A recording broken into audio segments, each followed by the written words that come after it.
अरे यार पापा, अब जल्दी भी आओ। इतना धीरे चलते हो जैसे आपने आज ही चलना सीखा है। आपको दिक्कत है चलने में या आप जानबूझकर मुझे परेशान कर रहे हैं? लकड़ी के सहारे भी कोई इतना धीरे चलता है? जल्दी आओ, मुझे और भी काम है। अब पूरा दिन अगर यहीं काट दूंगा तो अपने बाकी काम कैसे करूंगा? क्या आप ये चाहते हैं कि मैं अपना पूरा समय आपके पीछे बर्बाद कर दूं? अरे मेरी भी तो अपनी कोई जिंदगी है कि नहीं? कमलेश अपने पिता कौशल बाबू से कहता है। कौशल बाबू बोले, बस बस आ रहा हूं बेटा, जरा तो रुक जा, बस आ रहा हूं। अब मैं तुम्हारी तरह जवान नहीं हूं, बूढ़ा हो चुका है तुम्हारा बाप। एक समय था जब बचपन में तुम मुझे भगाते थे और मैं तुम्हारे पीछे पीछे दौड़ता था। समय की विडंबना देखो, आज भी तुम आगे हो, मैं तुम्हारे पीछे हूं, पर अब मुझ में चलने की भी शक्ति नहीं रही। धीरे धीरे लकड़ी का सहारा लेकर वो बेटे की तरफ बढ़ने लगे और फिर उन्होंने एक बार गाड़ी में आगे बैठी अपनी बहू की तरफ देखा, पर उनकी बहू बबीता ने एक बार भी उन्हें पलटकर नहीं देखा, तो वो चुपचाप आगे बढ़ने लगी। कमलेश ने गाड़ी की डिक्की से एक पुराना सूटकेस और एक झोला निकालकर उनके सामने रख दिया। तभी आश्रम से कुछ लोग आए और कौशल बाबू का सामान लेकर अंदर चले गए। कौशल बाबू ने बड़े ही उदास मन से कहा, बेटा, बहू गाड़ी में ही बैठी है, क्या वो इस बूढ़े ससुर से आखिरी बार भी मिलना नहीं चाहेगी? और तुम क्या मुझे अंदर तक भी छोड़ने नहीं आओगे? क्या ये नहीं देखोगे कि तुम्हारे पिता के रहने लायक जगह है भी कि नहीं? कमलेश बोला, नहीं पापा, हमारी मूवी का टाइम हो रहा है और मिल तो लिया आपसे, और कितना ही मिलना है। ये फालतू की फिल्मी बातें मुझे बिल्कुल पसंद नहीं। ये सब पर्दे पर ही अच्छा लगता है, निजी जीवन में अच्छा नहीं लगता। हमारा टाइम खराब मत कीजिए और आप अंदर जाइए। इतना कहकर वो गाड़ी में बैठ गया और उनकी बहू ने काला चश्मा पहना और पलटकर देखा भी नहीं और दोनों चल दिए। कौशल बाबू टकटकी लगाए अपने बेटे बहू को जाते हुए देख रहे थे। वो एक पिता थे, इसीलिए अपने मन को कठोर बना लिया था। उनकी जगह अगर कोई महिला होती तो फूट फूट कर रोई होती और विलाप करती। एक आदमी सब कुछ सहकर पत्थर सा बन जाता है, वो आंसू नहीं बहाता है, क्योंकि बचपन से उसे सिखाया जाता है कि वो पुरुष है। पुरुष आंसू नहीं बहाते। कौशल बाबू ने भी अपनी आंखों के कोर से बहते हुए आंसुओं को वहीं रोक लिया और अंदर की तरफ चले गए। जब अंदर गए तो पूरा कमरा खचाखच भरा हुआ था। उन्होंने मन ही मन सोचा, एक मैं ही अभागा नहीं, दुनिया में कितने ही माता पिता अभागे हैं जो अपने बच्चों पर भारी पड़ते हैं और यहाँ इस नर्क में छोड़े जाते हैं। उसी भीड़ में एक छोटा सा बिस्तर उन्हें भी मिला।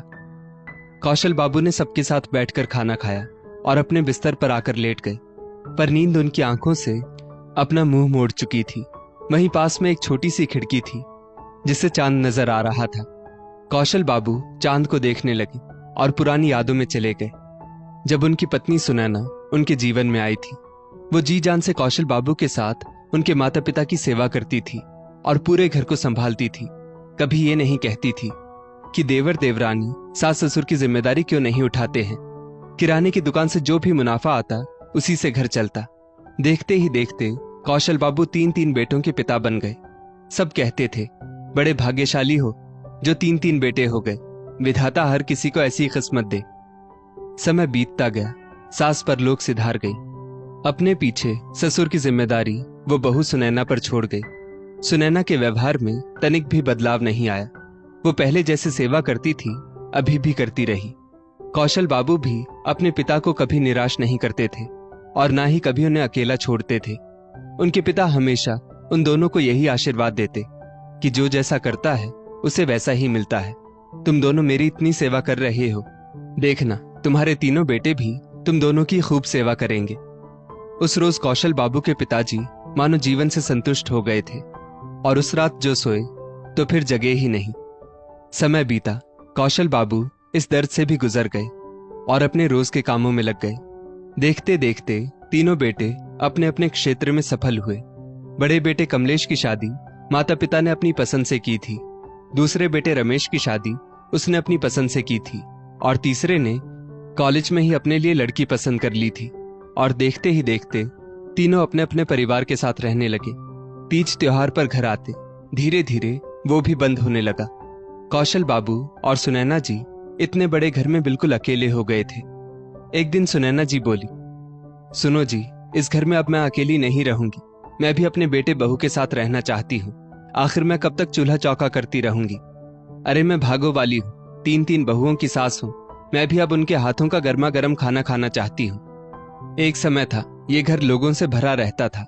देवर जी को कितना समझाया कि बंटवारा मत कीजिए, पर उन्होंने अपना हिस्सा लेकर खुद को अलग कर लिया। अब बच्चे भी चले गए, अब तो ये घर मुझे काटने को दौड़ता है।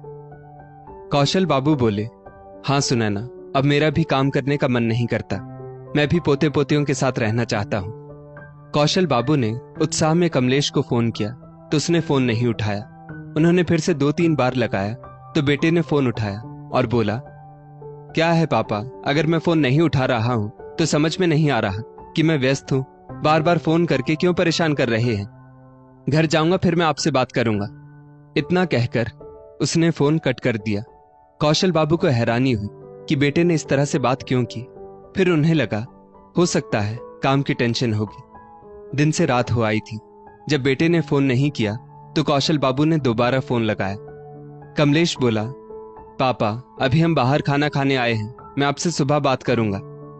इतना कहकर उसने फिर फोन काट दिया। अगले दिन सुनैना जी ने कमलेश को फोन किया और अपने आने की इच्छा जताई तो कमलेश बोला, माँ आपकी बहू भी अपने मायके जा रही है और अगर आप यहाँ आई तो मैं आपको वक्त नहीं दे पाऊंगा। फिर आप यहाँ आकर क्या करेंगी? आप लोग चुपचाप वहीं क्यों नहीं रहते हैं और बार बार फोन करके मुझे परेशान मत कीजिए। सुनैना जी बेचारी चुप हो गई और सोचने लगी कि हम बेटे बहू के पास जाना चाहते हैं और बेटा हमें बुलाना ही नहीं चाहता। ये कैसी विडंबना है। सुनैना जी ने फिर दूसरे बेटे को फोन लगाया और अपने आने की इच्छा जताई। रमेश बोला, माँ मेरे पास 2 रूम का घर है, एक हमारे लिए एक मेहमानों के लिए। अब आप लोग आ जाएंगे तो मेहमान कहाँ रुकेंगे और फिर आप इतने सब सामान के साथ इस घर में नहीं रह पाओगे। आप वहीं टिककर क्यों नहीं रहती हैं? माँ का दिल फिर से टूट गया। जब कौशल बाबू ने सुनैना जी से पूछा, क्या हुआ, तुम्हारी आंखें क्यों भर आई? ऐसा क्या कह दिया रमेश ने? सुनैना जी बोली, एक माता पिता 3-4 बच्चों को छोटे से घर में पाल लेते हैं, पर 3-3 बेटों के घर में अपने माँ बाप के लिए जगह नहीं होती है। कौशल बाबू ने सुनैना जी को हौसला दिया और बोले, तुम हौसला मत हारो। तुम्हारे 1-2 नहीं बल्कि 3-3 बेटे हैं। हमारा छोटा बेटा भी बाकी है। पता है वो पिछली बार कह कर गया था, पापा जब मन करे हमारे घर आ जाना। रुको मैं उसे फोन करता हूं। इतना कहकर उन्होंने छोटे बेटे को फोन लगा, फोन स्पीकर पर डाला और बेटे को अपने आने की इच्छा जताई। बेटा बोला, पापा आप तो जानते हैं मैं और आपकी बहू दोनों नौकरी करते हैं। सोमवार से शुक्रवार तक हम काम पर रहते हैं और देर रात लौटकर घर आते हैं।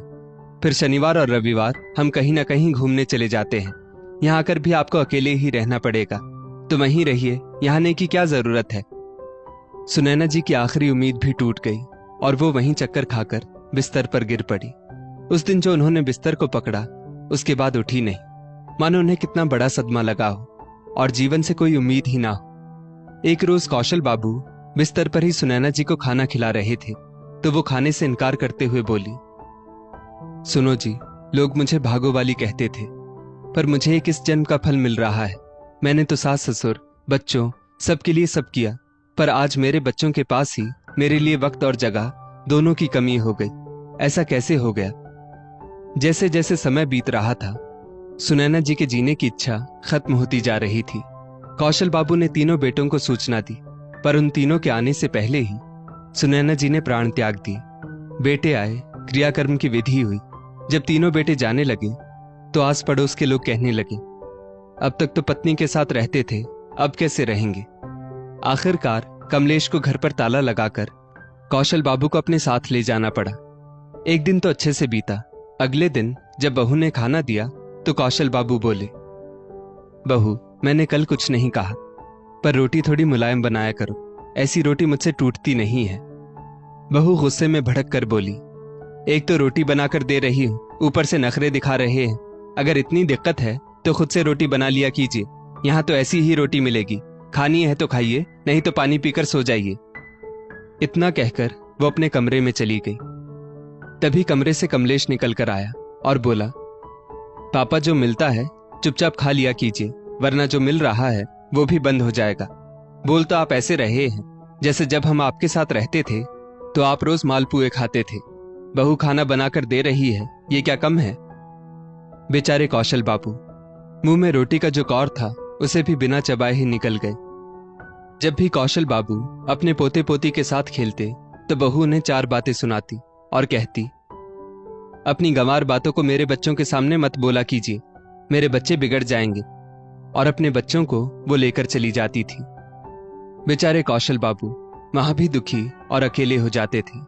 अगले दिन बच्चों और पति को अच्छे से खाना खिलाकर बहू ने स्कूल व ऑफिस भेज दिया और कौशल बाबू को 2 ब्रेड पीस और चाय दे दी। कौशल बाबू बोले, बहू ये चाय और ब्रेड से मेरा क्या होगा? बहू गुस्से में बोली, अब ये नहीं खाएंगे तो क्या मेरा खून पिएंगे? चुपचाप से खाना है तो खा लीजिए, वरना भूखे रहिए। मैं आपकी रोज रोज की फरमाइशों से तंग आ चुकी हूं। बेचारे कौशल बाबू को ठीक से खाना तो नसीब नहीं होता था और बहू थी जो अपमान करने का एक मौका नहीं छोड़ती थी। बेटा भी अपनी पत्नी को कुछ नहीं कहता था। एक दिन बहू के भाई का फोन आया कि विदेश में उसने घर लिया है तो गृह प्रवेश करना है। उसके लिए उसने बहन बहनोई बच्चों सबको बुलाया। कमलेश बोला, बाबूजी को छोड़कर कैसे जा सकते हैं? उसकी पत्नी बोली, क्या इनके लिए मैं विदेश की यात्रा टाल दूं? क्या इन्होंने अपनी सारी कमाई बस तुम पर लुटाई है? तुम्हारे दोनों भाइयों ने इन्हें रखने से साफ साफ इनकार कर दिया और तुम उस घर का कचरा उठाकर मेरे घर में ले आए हो। कमलेश बोला, अब तुम ही बताओ मैं इनका क्या उपाय करूं? बहू बोली, अब मैं वहां जाऊंगी तो 2-3 महीनों के बाद ही आऊंगी, इसलिए बेहतर है तब तक इन्हें हम वृद्धाश्रम में छोड़ देते हैं। देखना, जब संपत्ति का बंटवारा होगा तो वो दोनों भी आकर खड़े हो जाएंगे, पर सेवा कोई नहीं करेगा। मैं कह रही हूं, अगर हमेशा के लिए छुट्टी पाना चाहते हो तो चुपचाप से इन्हें वृद्धाश्रम में छोड़ आओ। कमलेश को पत्नी का आइडिया पसंद आया और उसने अपने पिता को साफ साफ शब्दों में बता दिया और जाकर वृद्धाश्रम छोड़कर निकल गया।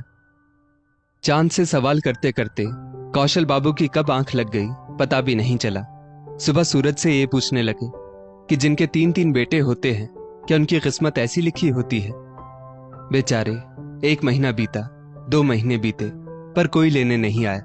करीब 4 महीने बाद गांव से फोन आया कि गांव में बहुत बड़ी फैक्ट्री खुलने वाली है। हमारी जमीन के साथ साथ आपकी जमीन और घर भी वो लोग लेने वाले हैं। अगर आप उन्हें दे देते हैं तो करोड़ों रुपए आपको मिलेंगे। फिर क्या था, कौशल बाबू ने जमीन और घर दे दिया, करोड़ों रुपए उन्हें मिले।